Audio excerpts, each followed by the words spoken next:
It's time for DJ Rocky's Secret Files.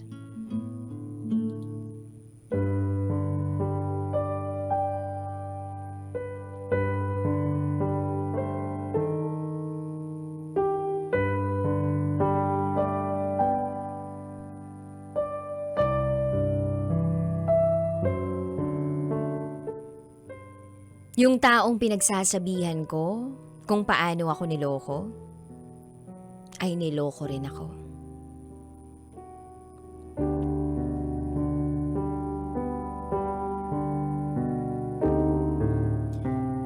Hi DJ Rocky. Twice ko nang sinentong kwento ko.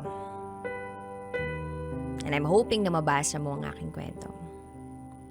I accidentally saw your video when I was scrolling YouTube. After that, I became an avid listener. At matapos kong pakinggan halos lahat ng mga story ang binasa mo, na-inspire ako at natagpuan ko na lang yung sarili ko na sinusulat din ang kwento ko. Andito ako ngayon sa US. Hindi ko nababanggitin kung anong mismong state kasi baka makilala ako agad. Well, I honestly want him to hear this, my side of story. I wanted to answer all of his whys. Whenever I see browsed news feeds in FB, I always see articles for ghosting.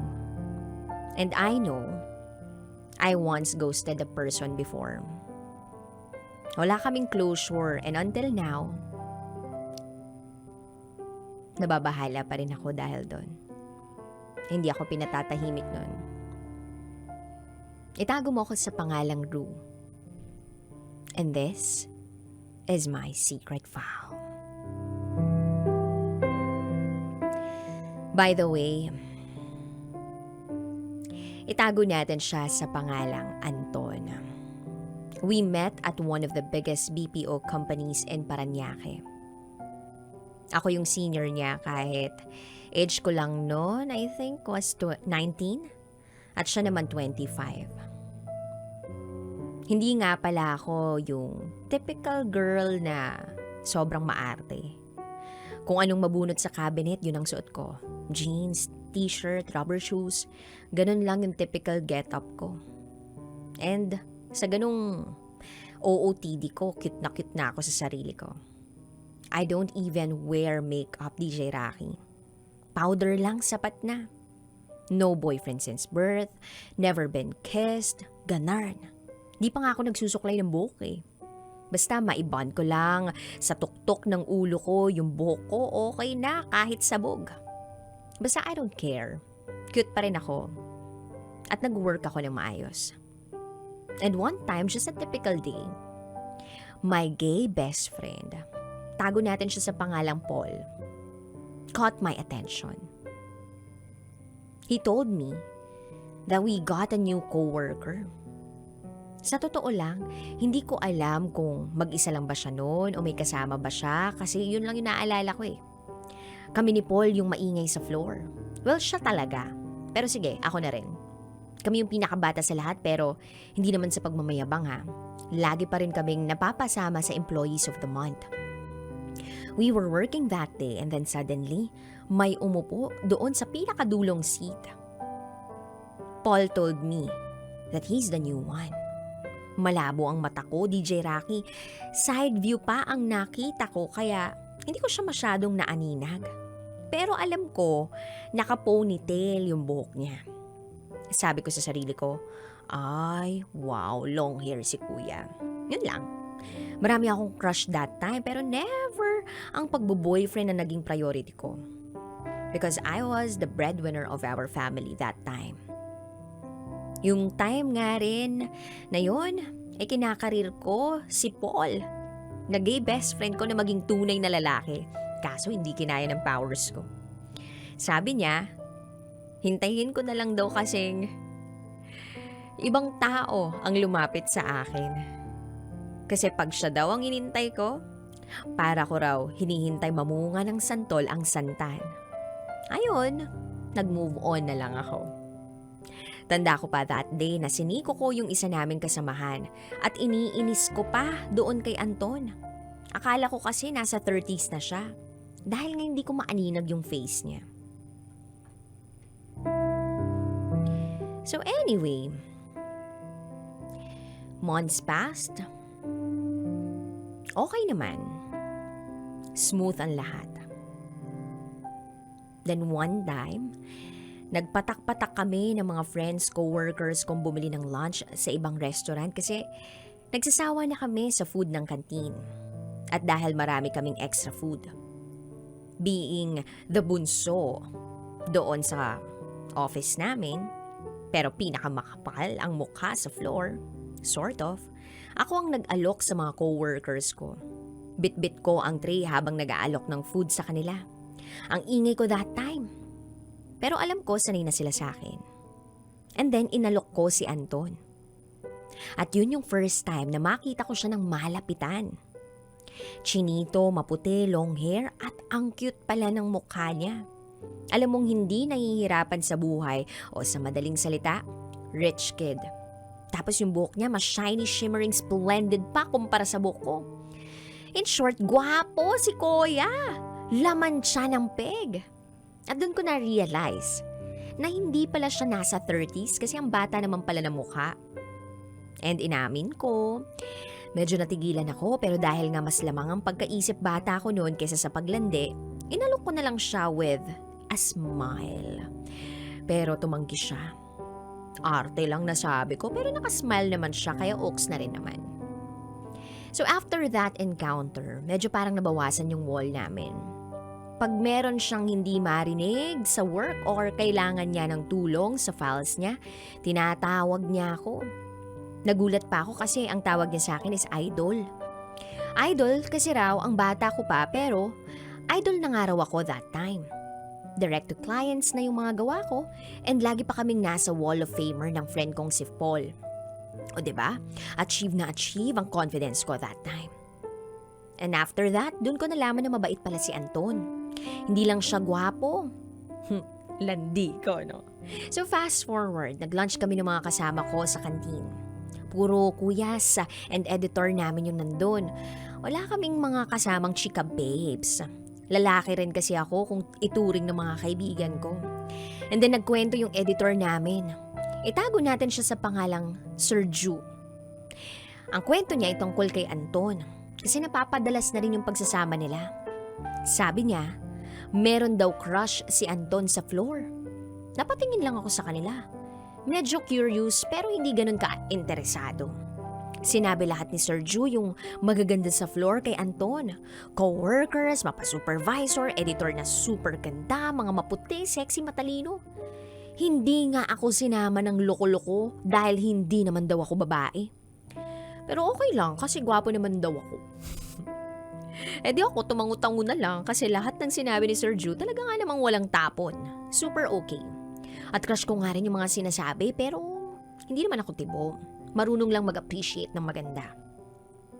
Pero nagulat daw si Sir Ju dahil sa sagot ni Anton. Nakatingin lang kami sa kanya habang nagkukwento. Binanggit niya yung name ko kaya na-confuse ako.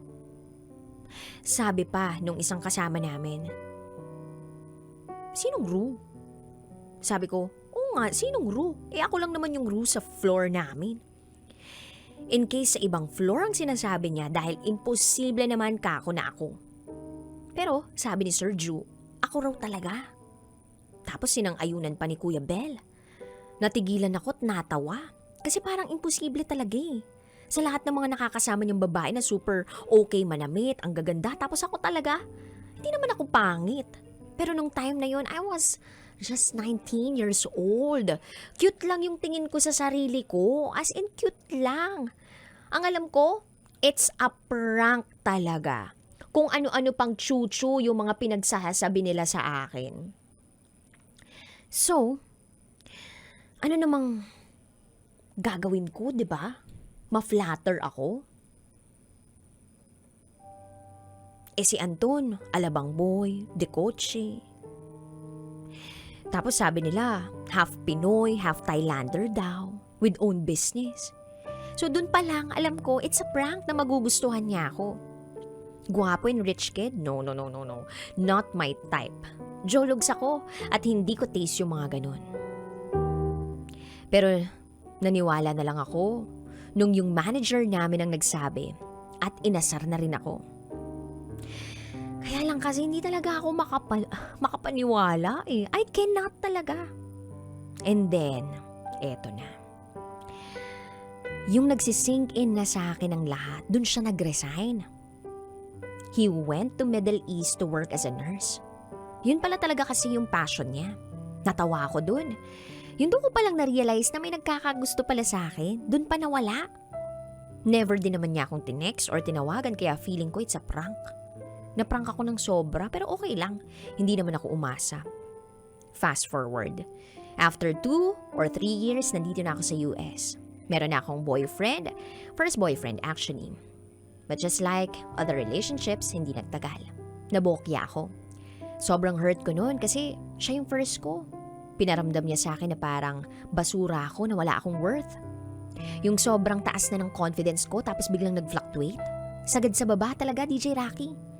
Yung feeling ko na hindi ako kamahal-mahal. Parang ang pangit ko. And then, miracle happened. Na nag-chat sa akin si Anton. I was mending my broken heart that time. At aaminin ko, isa si Anton sa nakapag-heal sa akin. Inamin niya lahat sa akin. Gusto niya talaga ako. Na nahihiya lang siyang aminin sa akin ang lahat because of our 6-year gap. That time, he thought na mas matanda raw siya talaga para sa akin. He was too old daw for me. And that he waited. Nasa Pinas siya noon. Kauuwi lang galing Middle East. He was just waiting for another contract and then aalis na siya uli. Nurse siya that time. Hindi ko alam noon and at that moment na yung ipinalangin ko kay God, parang eto na yun. Back when I was still studying in college, active sa church, yung pastor, sinabihan kami na mag-pray para sa isang partner in specific ha. Yung gusto mong katangian na meron siya. Because God is big. God can do everything. And I remembered I prayed hard. Na sana maputi. Kasi morena ako. Chinito, gwapo, matalino, mabait, may kaya at kaya akong buhayin. Long hair. Talagang sinama ko pa yun ah. At higit sa lahat, in white gown or dress. Yung tipong nurse or doktor. And then, Anton popped in my mind. Doon ko na-realize na, gosh, God literally answered me. So fast forward, nanligaw siya sa akin. At doon ko na-realize how smart he is, how matured he is, how his love can save me from my heartaches before. Everyday magka-chat kami. Then, nag-video call kami. And then, ayun, may mga nanligaw namang iba sa akin. Pero, mas matimbang talaga si Anton. And then, nag-decide akong umuwi ng Pinas.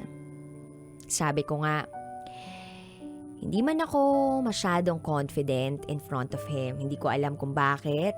Kasi nga, siguro dahil sa mga insecurities ko. Dahil nga, mayaman. Parang masyadong bongga para sa akin.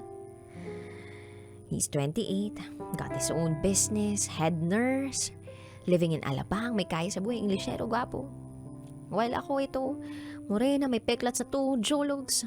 Just got lucky to have a green card. And that time, super low ng confidence ko. Feeling ko I haven't achieved that much. I'm just working as a regular seafood worker. Hindi sa minamaliit ko yung work ko ha. Because of this job, me and my family survived. Unlike before na I'm his senior at work, sobrang lakas ng confidence ko. Then nung nakarating ako ng Amerika, parang feeling ko wala na ako na-achieve compared to him. Na to think I was an honor student when I was in high school and college, tas ganito na lang ako ngayon. Nagalit siya kasi that time hindi ko siya kayang siputin. Na dapat magkikita kami pero hindi ko kaya. Pero dahil nga I wanna face him, hindi niya deserve yung ganong treatment, I decided to meet him with my friends. Nag-rent kami ng resort sa Cavite, we invited him. And then yun, after 3 to 4 years na hindi kami nagkita, we met for the very first time and boy, he didn't change that much. Gwapo pa rin. Hindi siya umalis sa tabi ko. I didn't feel less. I feel so happy. Kilig lang. And then yung ihahatid ko na siya. I remember, ayaw niya pang umuwi. Pero busy talaga kasi siya that time. May duty sa trabaho tapos may business pa. So, naalala ko talaga yung moment na yun. He initiated our kiss. Parang nag-slow-mo ang lahat. I felt in my heart na baka siya na talaga, that God sent him to me. Imagine he drove from Manila for 3 hours right after his meeting and drove back again at 4 a.m. and still got work after that. Pagod siya, alam ko eh. Pero he even sent me a long, heartwarming love message in English. Imagine yung jologs ako, no? Pero English yung love letter na natanggap ko. Tas ang haba. Feeling ko tuloy yung buhok ko napadpad bigla sa Amerika. So fast forward. I went back to US, nagkita kami before my flight. And then, ayun. Shit of me happened. My ex came back. I accepted Vin in my life. Part of me saying na hindi na talaga siya. Kaya lang, parang iba yung nararamdaman ko. Then after 9 months, Vin and I broke up. Miracle happened again. Nag-chat sa akin si Anton. And of course, I said, no. Nung tinanong niya sa akin, if I'm in a relationship. Niligawan niya ako, inantay niya akong bumalik uli ng Pinas. And Anton picked up all the pieces of me. I felt so complete. And time went by. Nararamdaman ko na talaga na nanguhulog na ako ng tuluyan sa kanya.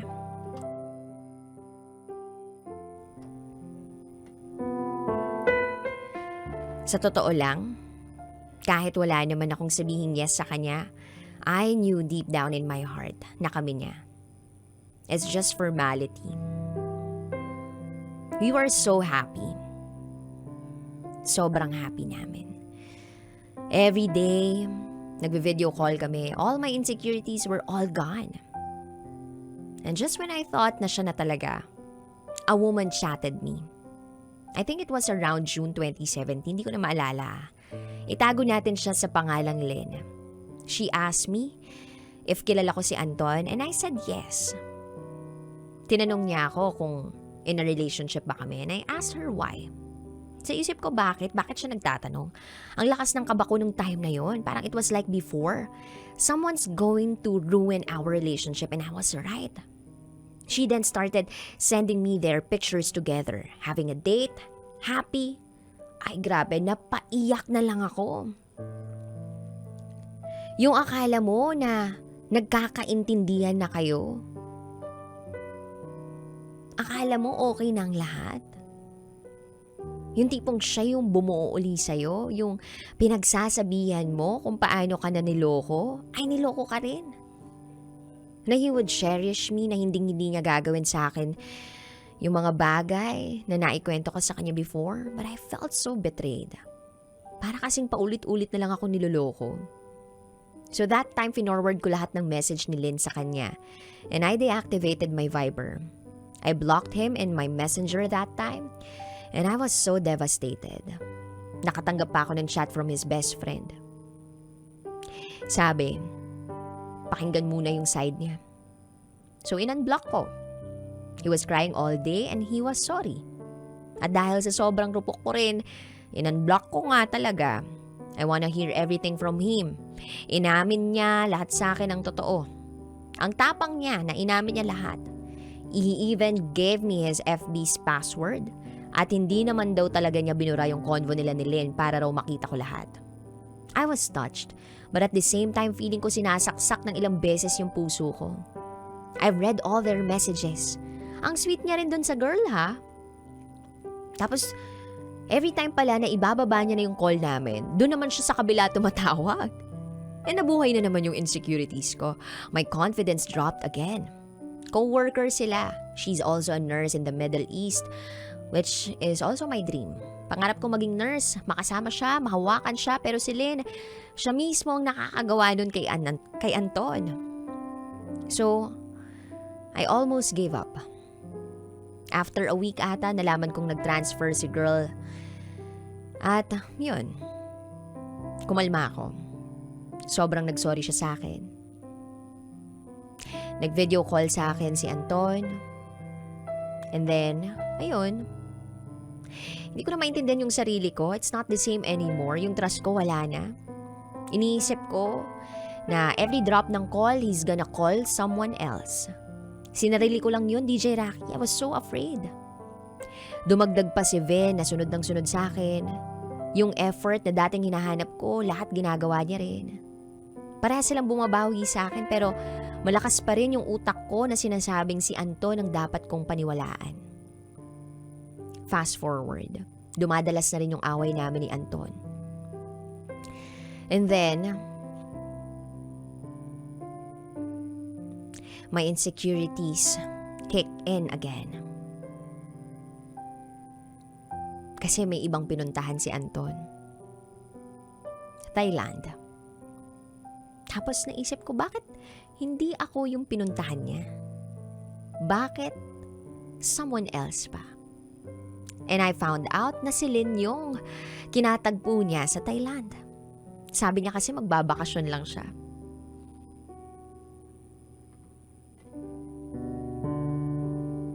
So ayun, kinain na ako ng insecurities ko sa buhay. At naisip ko na siguro si Lynn talagang para sa kanya. Kasi yun yung ka-level niya. Hindi kasing kinis, hindi kasing sexy. Matalino naman ako pero that time feeling ko wala akong na-achieve sa buhay. Ordinaryo lang yung trabaho ko. Na wala pa akong na-achieve despite working in America. Hindi sapat lahat ng sinasabing maganda para tumaas yung confidence ko. Na maganda ako. Hindi eh. Hindi ko alam kung paano ko i-explain. Yung feeling na wala na talaga. So, mid-July, binlock ko na without explanations, without answering his questions, nilamon na ako ng sarili kong isip. Hinintay ko siyang mag-reach out, katulad ng pag-reach out na ginawa niya nung una, pero hindi nagparamdam. Hindi na siya nagparamdam. And according to him, baka hanggang doon na lang daw talaga kami. But then, he changed his mind. Few days after, nagparamdam bigla. At ang sabi niya, hindi niya kaya na hindi ako makausap. Then birthday ko. Hindi ko ina-expect na isusurprise ako ni Vin with all his family members. Gusto niya talaga ako. It was not my plan. Dahil ang gusto ko talaga is si Anton pa rin. I even waited for Anton to greet me, to reach out to me, pero wala. I know it sounds so stupid, pero tinanggap ko na lang that day si Vin. He knows na napilitan ako. I was pressured because of his family. I told him that after the party. Naging honest naman ako. I was so sorry na hindi ko pa kaya ibigay agad yung love at trust na gusto niya. Ramdam naman daw niya yun. So, eto na. Anton went to the Philippines. And inisip ko na siguro baka may chance pa kami. Masyado kasi akong umasang maganda ako at maghahabol siya. Nakakatawa, 'di ba? Ang ogag ko lang, ang feeling ko lang talaga. Well, siguro napagod na siya sa pagiging immature ko, sa lahat ng mga insecurities ko. Na okay naman talaga siya, pero ako na lang to yung lumalayo tapos nagpapahabol sa kanya. Hindi ko alam kung maiintindihan ako ng listeners mo, DJ Rocky, kasi alam kong si Anton din di ako naintindihan eh. Hanggang ngayon hindi ko alam kung totoo ba talaga yung naging feelings niya sa akin, kasi ako kahit hindi naging kami, it felt so real. So yeah, kung maririnig mo man ang kwento ko, my side of my story, Anton, alam mo na, yung sobrang confident, sobrang bubbly, yung dating tinatawag mong idol, yung crush mo, yung ubod ng duwag at punong-puno ng insecurities noon, napaka-ewan. But kidding aside, thank you for forgiving me. Just as you said, let bygones be bygones. And for all of your whys, I think nasagot na. I didn't mean to hurt you. I didn't mean to ghost you. I didn't mean all of that. I was having a hard time understanding myself too. That I even asked and prayed God na ibigay ka sa akin, but I didn't hold on to that. I was so immature that time. Nakalimutan ko kung gaano ako ka-proud sa sarili ko. Nakalimutan ko si God that I am His child. He doesn't make me perfect, but I was not made less than other. Thank you. And if you are asking me if minahal kita, of course, minahal talaga kita. I hope you already found your happiness and I hope we meet again someday. Sa mga listener dyan, sana may matutunan kayo sa story ko. You shouldn't feel less of yourself when it comes to love. You are worthy. Muli, ako si Ruru at ito ang aking secret file.